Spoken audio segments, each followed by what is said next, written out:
नमस्कार दोस्तों, स्वागत है आज की वीडियो में। आज के वीडियो हम बात करने वाले हैं कि हमको आज शेयर मार्केट में पहले फॉल देखने को मिला, उसके बाद मार्केट अपने आप को रिकवर करता है।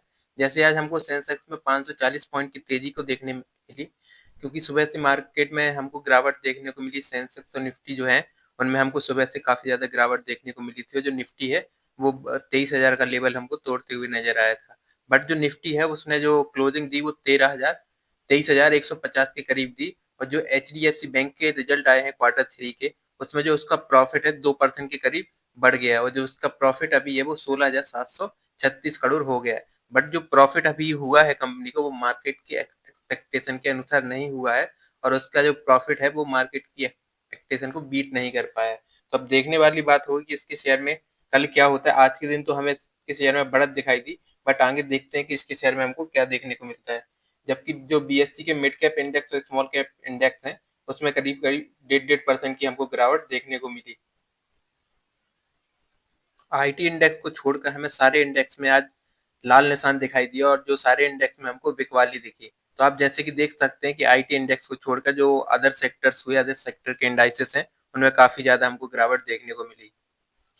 जो ट्रम्प ट्रम्प अब शपथ लेने वाले हैं और उन्होंने जो किया है, बोला है कि जो 100% टैरिफ लगाने वाले हैं चाइनीज प्रोडक्ट पर और चाइनीज मेटल पर, जिससे जो चाइना का मेटल इंडस्ट्री है वो काफी ज्यादा प्रभावित हो सकता है। इससे जो एफएफआई की सेलिंग है, एफएफआई की सेलिंग की बात करें तो जो सेलिंग है उसकी 50,000 करोड़ के करीब पहुंच गई है इस महीने। तो इस महीने आप देख सकते हैं इतनी ज्यादा हैवी सेलिंग हुई, जिस वजह से जो हमें निफ्टी में बहुत ही दो तीन चार बार हमको काफी बड़े बड़े क्रैश देखने को मिले हैं इस महीने। और पिछले महीने दिसंबर की बात करें तो जो एफएफआई की सेलिंग हुई है वो 50,000 करोड़ के करीब पहुंच चुकी है।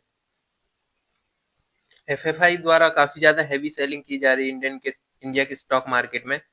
तो जो एफएफआई द्वारा सेलिंग की जा रही है, उसकी जो बाइंग हो रही है, बाइंग डीआईआई की तरफ से हो रही है। जो डोमेस्टिकल इंस्टीट्यूशनल इन्वेस्टर हैं, जो रिटेल इन्वेस्टर हैं, उनके द्वारा काफी ज्यादा बाइंग हो रही है, जिसकी वजह से जो मार्केट है उसमें हमको इतने ज्यादा डाउन टर्न देखने को नहीं मिल रहा। और जो डीईआई है वो काफी ज्यादा कन्विक्शन है उनको इंडिया के स्टॉक मार्केट को लेके कि वो काफी डिसेंट रिटर्न देंगे। और कोटक सिक्योरिटी ने भी यही बोला है कि अभी जो मार्केट में गिरावट हो रही तो काफी अच्छा मौका है, क्योंकि मार्केट यहाँ से काफी डिसेंट रिटर्न देगा। अगर आप इन्वेस्टमेंट की बात करें तो ऐसे मौके कम ही आते हैं और ये इन्वेस्टमेंट के लिए काफी अच्छा मौका हो सकता है इस तरह की गिरावट।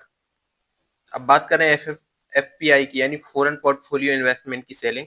तो जो फॉरेन पोर्टफोलियो इन्वेस्टमेंट है, उन्होंने जो $17.2 बिलियन की इक्विटी को बेच दिया अक्टूबर 2024 से। तो अक्टूबर 2024 से जो एफएफआई यानी फॉरेन पोर्टफोलियो इंस्टीट्यूशनल इन्वेस्टर हैं, उन्होंने जो सेलिंग की है वो $17.2 बिलियन की अभी तक सेलिंग कर चुके हैं इंडिया के इक्विटी मार्केट में। जो डीईआई है, डोमेस्टिकल इंस्टीट्यूशनल इन्वेस्टर, उन्होंने $28.27 बिलियन की जो इक्विटी है उसको परचेस किया। तो आप देख सकते हैं कि डी एफपीआई की तरफ से काफी ज्यादा सेलिंग हुई है। बट जो सेलिंग हुई है उसमें बाइंग जो की है डीएआई और रिटेल इन्वेस्टर ने काफी ज्यादा बाइंग की है और इक्विटी को काफी ज्यादा खरीदा है, जिस वजह से इतना ज्यादा हमें गिरावट देखने को नहीं मिली। अगर डीआई और रिटेल इन्वेस्टर की तरफ से बाइंग हमको देखने नहीं मिलती तो हमें मार्केट में और ज्यादा गिरावट देखने को मिल सकती थी। जो निफ्टी है उसमें हमें 20,000 तक का लेवल दिखाई दे सकता था।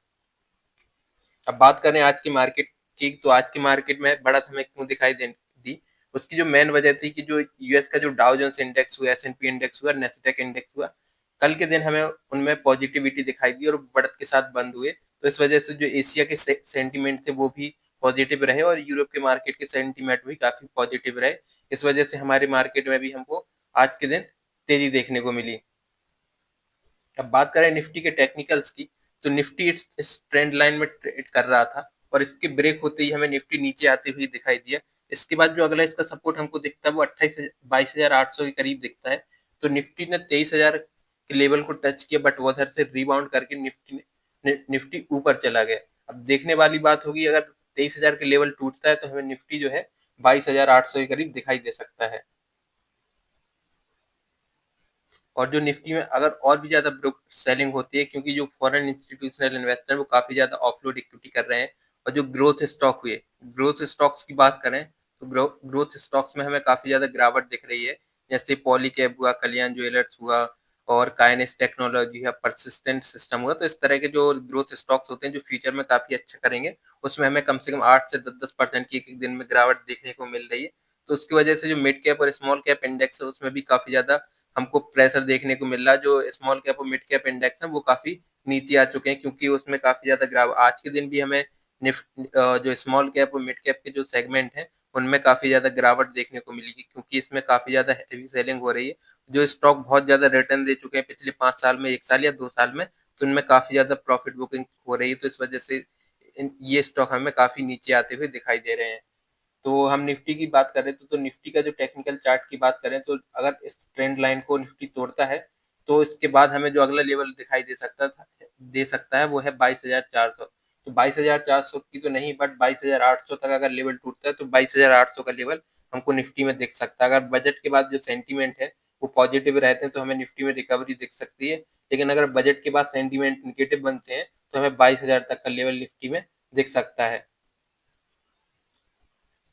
तो जैसे कि मार्केट की बात करें, सुबह जो निफ्टी खुला वो अराउंड 23,100 के करीब खुला। उसके बाद जो निफ्टी है उसमें काफी ज्यादा डिक्लाइन आया और शार्प डिक्लाइन होते होते जो हमें है 2 बजे के करीब जो निफ्टी हमें 23,000 का लेवल तोड़ते हुए नजर आया, बट उसके बाद काफी अच्छी रिकवरी हुई। रिकवरी के बाद जो निफ्टी है 23,150 के पार गया और निफ्टी हमें इसके ही करीब क्लोजिंग देते हुए नजर आया। तो आप देख सकते हैं जो 23,000 का लेवल है उसके पास हमें काफी ज्यादा बाइंग देखने को मिली, जिस वजह से जो निफ्टी है ऊपर गया और निफ्टी ने 23,150 का लेवल टच किया। तो देख सकते हैं जो क्लोजिंग बेसिस है उस पर जो निफ्टी है काफी अच्छा नजर करता हुआ आया आज के दिन हमें। तो निफ्टी में हमें आज के दिन काफी अच्छी रिकवरी देखने को मिली। तो इससे जो स्टॉक्स हैं उसमें हमें काफी ज्यादा पॉजिटिविटी दिखाई दी है।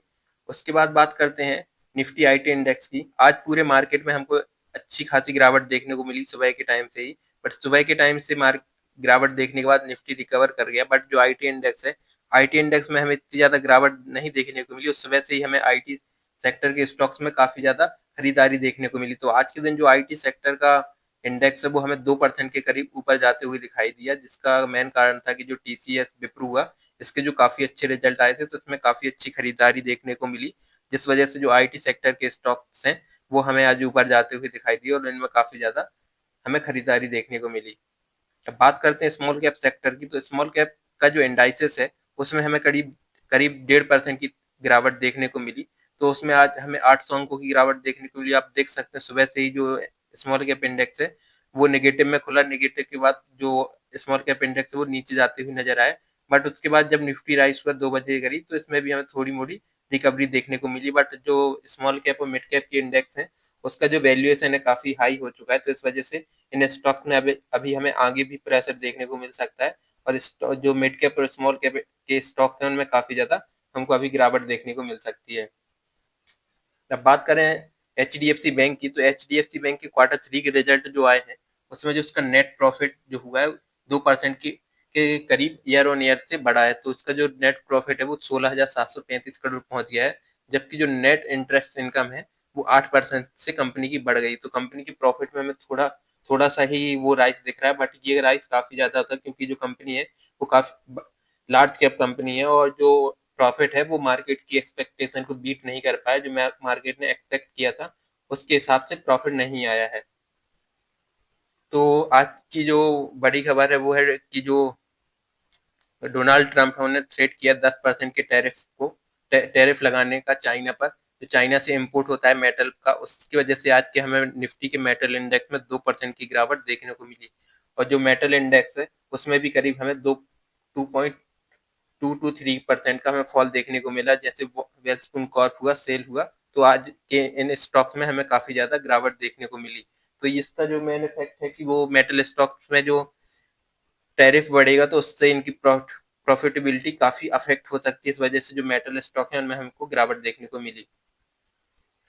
अब बात करते हैं H D F C bank के स्टॉक की। तो H D F C bank के स्टॉक में आज सुबह हमको जो H D F C bank का शेयर है हमको फ्लैट खुलते हुए दिखाई दिया, बट उसके बाद 2 बजे करीब इसमें शार्प डिक्लाइन दिखा, बट उसके बाद इसमें हमको रिकवरी दिखी। तो अब कल देखने वाली बात होगी कि इन्वेस्टर्स पर क्या रिएक्ट करते हैं। जो H D F C bank के शेयर के रिजल्ट आए हैं उस पर कैसा रिएक्ट मिलता है इन्वेस्टर्स का, तो कल देखने वाली बात होगी कि इसमें डिक्लाइन होता है कि कल हमको इसमें बढ़त देखने को मिलती है।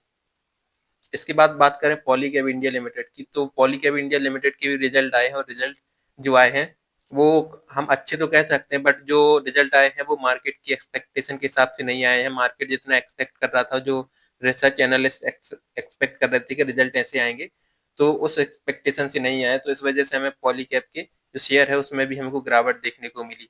और एक मेन वजह ये भी है कि जो मोतीलाल ओसवाल का मिड कैप का म्यूचुअल फंड है, उसके पोर्टफोलियो में जितने सारे शेयर हैं उनमें हमें काफी ज्यादा सेलिंग दिखाई देने मिल रही है। जैसे पॉलीकैब हुआ, कल्याण ज्वेलर्स हुआ, काइनेस टेक्नोलॉजी हुआ, डिक्सन टेक्नोलॉजीज हुआ, तो इनके शेयर में हमें काफी ज्यादा हैवी सेलिंग देखने को मिल रही है, क्योंकि जो रिटेल इन्वेस्टर हैं वो इसमें अपना पैसा निकाल रहे हैं। इस वजह से इनके शेयर में एक ये भी कारण है इनके शेयर गिरने का। तो आप देख सकते हैं जो पॉलीकैब का शेयर है वो करीब हमें 6,000 के करीब आते हुए दिखाई दिया, बट उसके बाद हमको रिकवर दिखने को मिली, बट उसके बाद भी शेयर हमको डाउन जाते हुए दिखाई दे रहा है। तो पॉलीकैब के शेयर में अगर आप इन्वेस्टेड हैं तो आप इन्वेस्टेड रहें, बट आपको अभी अगर प्रॉफिट हो रहा है तो आप इधर प्रॉफिट बुक कर सकते हैं, क्योंकि इधर से हमें इसके स्टॉक में अभी और गिरावट देखने को मिल सकती है। उसके बाद बात करें अगले स्टॉक की। अगला जो स्टॉक है वो है परसिस्टेंट सिस्टम। परसिस्टेंट सिस्टम के स्टॉक में हमें सुबह करीब 7% की गिरावट देखने को मिली, और जो स्टॉक है वो 5500 के लेवल के नीचे आते हुए दिखाई दिया, बट उसके बाद हमको इसमें अच्छी बाइंग देखने को मिली और स्टॉक अपने लेवल को के करीब चला गया, और इसमें हमें करीब सिर्फ 3% का ही लॉस होते हुए दिखाई दिया।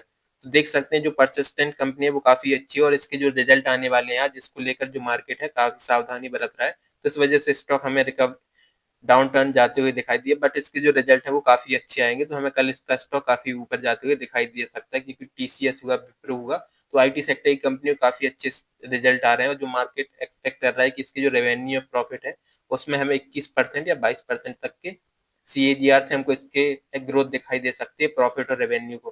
तो देखने वाली बात होगी कि जो आज रिजल्ट आएंगे परसिस्टेंट सिस्टम के, उस पर मार्केट कैसा रिएक्ट करता है।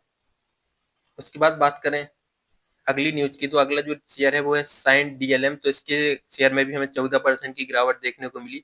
इसका जो मेन कारण था वो ये था कि जो इसके जो रिजल्ट आए हैं वो काफी खराब आए हैं, इसके जो मार्जिन हैं काफी कम हुए हैं, इस वजह से इसके शेयर में हमको गिरावट देखने को मिली। ये न्यूली लिस्टेड कंपनियां हैं, तो इसके शेयर में अभी हमें इसलिए गिरावट मिल रही, बट ये कंपनी लॉन्ग टर्म में काफी अच्छी कंपनी हो सकती है। जैसे डिक्सन टेक्नोलॉजी मैन्युफैक्चरिंग का काम करता है दूसरी पार्टीज के लिए, ऐसी साइंट डीएलएम भी मैन्युफैक्चरिंग का काम करता है इलेक्ट्रॉनिक गुड्स के लिए, तो ये कंपनी इस सेक्टर में अच्छी कंपनी हो सकती है। उसके बाद बात करें इंडिया की इकोनॉमी की, तो इंडिया की इकोनॉमी में हमें अभी स्लो डाउन होते हुए दिखाई दे रहा है। स्लो डाउन होते हुए हमें इसलिए दिखाई दे रहा है क्योंकि जो इंडिया का मैन्युफैक्चरिंग है उसमें हमें स्लो डाउन होते हुए दिखाई दे रहा है। तो इंडिया की इकोनॉमी को जब तेजी की जरूरत थी, तभी इंडिया की इकोनॉमी में हमें स्लो डाउन होते हुए दिखाई दे रहा है। और जो रुपए है और स्टॉक मार्केट है वो भी हमें सिंक होते हुए दिखाई दे रहा है, और जो कंज्यूमर है और मिडिल क्लास है उनकी इनकम भी हमें कम होती हुई दिखाई दे रही है, और इन्फ्लेशन उनकी पूरी इनकम को खा रहा है। तो बात जैसे कि बात करें कि जो फॉरेन इन्वेस्टर हैं वो इंडिया से भाग रहे हैं और इंडिया में अपनी जो इक्विटी है उसको सेल कर रहे हैं, और जो अपने इन्वेस्टमेंट है वो इधर से ले जाके कहीं और दूसरी जगह इन्वेस्टमेंट कर रहे हैं। तो इस वजह से इंडिया में काफी अफरा तफरी मची हुई है शेयर मार्केट में, और जो इंडिया की इकोनॉमी है जो फिफ्थ लार्जेस्ट इकोनॉमी बनी थी ब्रिटेन को पछाड़ के पिछले ईयर, वो अब जाके अभी चौथे नंबर पर इंडिया आ गई है। तो इंडिया का जो अभी ग्रोथ है आगे वो देखने वाली बात होगी। इंडिया के अभी सामने बहुत सारी चुनौतियां हैं ग्रोथ को लेकर, और इंडिया की जो ग्रोथ आ रही है वो काफी कम आ रही, ग्रोथ कम आ रही क्योंकि जो कंजम्पशन सेक्टर है उसमें जो इंक्रीज नहीं हो रहा है, और कंजम्पशन सेक्टर में कंजम्पशन ज्यादा नहीं बढ़ रहा है, क्योंकि जो इन्फ्लेशन है वो काफी हाई चल रहा है। इस वजह से जो मिडिल क्लास हुआ, लोअर मिडिल क्लास हुआ, उनका कंजम्पशन नहीं बढ़ रहा, रुपए की ज्यादा सेविंग कर रहे हैं। इस वजह से हमें जो इंडिया की इकोनॉमी है उसमें हमें स्लो डाउन होती हुई दिखाई दे रहा है, क्योंकि जो कंपनियां के जो प्रोडक्ट है उतनी ज्यादा उनकी सेलिंग नहीं हो रही, उनकी जो क्वार्टर 3 की अर्निंग है इतनी स्ट्रांग नहीं आ रही है। इस वजह से हमको इंडिया की जो इकोनॉमी है उसमें हमें स्लो डाउन होते हुए दिखाई दे रहा है। तो जैसे कि इंडिया की इकोनॉमी ग्रो होने वाली 6.5 और 6.8 से इन 2024-25 के फिजिकल ईयर में, जो डिलॉयट ने प्रेडिक्ट किया है, बट जो पिछले क्वार्टर की आरबीआई ने जो रिजल्ट घोषित किए थे कि जो इंडिया की जीडीपी ग्रोथ हो रही है उसके बारे में बताया था, जो 5.4% के करीब रही थी ईयर ऑन ईयर। तो हमको देख सकते हैं कि जो इंडिया की इकोनॉमी है वो उसमें स्लो डाउन होते हुए हमको नजर आ रहा है। अब आगे आने वाले देखने की बात होगी कि इंडिया की इकोनॉमी कैसा परफॉर्म कर रही है, बट अभी इंडिया की इकोनॉमी में हमें स्लो डाउन होते हुए नजर आ रहा है। तो आज के मार्केट में आप देख सकते हैं जो गिरने वाले शेयर थे वो 2100 के करीब थे, और जो बढ़ने वाले शेयर थे वो 750 शेयर के करीब थे। तो आप देख सकते हैं आज हमें मार्केट में काफी ज्यादा डिक्लाइन देखने को मिला, जो ट्रेंड हुआ, बीईएल हुआ, टाटा मोटर्स के शेयर में भी हमको काफी ज्यादा बिकवाली देखने को मिली आज के दिन। जबकि जो आईटी सेक्टर के स्टॉक हैं उनमें हमें काफी ज्यादा आज खरीदारी देखने को मिली और आईटी सेक्टर के स्टॉक काफी ज्यादा ऊपर जाते हुए हमको दिखाई दिए। तो जैसे कि बात करें सेक्टरल इंडाइसेस की, तो बैंक हुआ, ऑटो हुआ, फाइनेंस हुआ, तो इनके स्टॉक में हमें थोड़ी गिरावट देखने को मिली। बट आज का जो टॉप गेनर रहा वो था आईटी सेक्टर। आईटी सेक्टर में करीब हमें 2% की तेजी देखने को मिली। जो और रियलिटी और मीडिया सेक्टर और मेटल स्टॉक हैं उनमें हमें काफी ज्यादा आज सेलिंग देखने को मिली। सेलिंग प्रेशर हमें काफी ज्यादा इन सेक्टर में देखने को मिला। तो आज के शेयर बाजार की न्यूज में यही था। तो आज की वीडियो में हमने बात की कि इंडिया की जो इकोनॉमी में काफी स्लो हो रही है और जो कंजम्पशन सेक्टर है उसमें हमें स्लो डाउन होते हुए दिखाई दे रहा है। और जो काफी सारे शेयर हैं जो ग्रोथ स्टॉक है उसमें भी काफी ज्यादा गिरावट दिखाई दे रही है। और म्यूचुअल फंड और कल्याण ज्वेलर्स का जो न्यूज चल रही है उसका भी काफी ज्यादा इम्पैक्ट पड़ रहा है मोतीलाल ओसवाल के मिड कैप फंड में। तो उस वजह से भी हमें शेयर में काफी ज्यादा गिरावट देखने को मिल रही है। तो वीडियो आपको पसंद आया तो वीडियो को लाइक करें और चैनल को सब्सक्राइब करें और कमेंट करके हमें जरूर बताएं कि आपने मोतीलाल ओसवाल के मिड कैप फंड में इन्वेस्ट किया है या नहीं किया है। अब मिलते हैं अगले वीडियो में, तब तक के लिए धन्यवाद।